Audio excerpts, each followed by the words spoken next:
In today's video, you will learn how to create account in Square.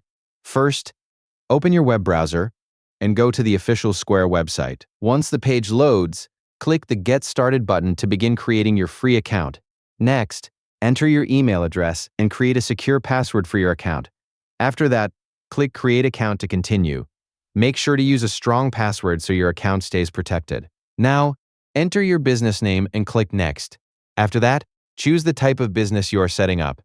If you are unsure which option to pick, simply choose the category that best matches your business or services. This helps Square customize your account experience. Next, select your annual revenue range. If you are just getting started and do not know your revenue yet, choose the Not Sure Yet option to continue. Once completed, your Square account will be ready to use. Be sure to save your login details somewhere safe so you can access your account anytime.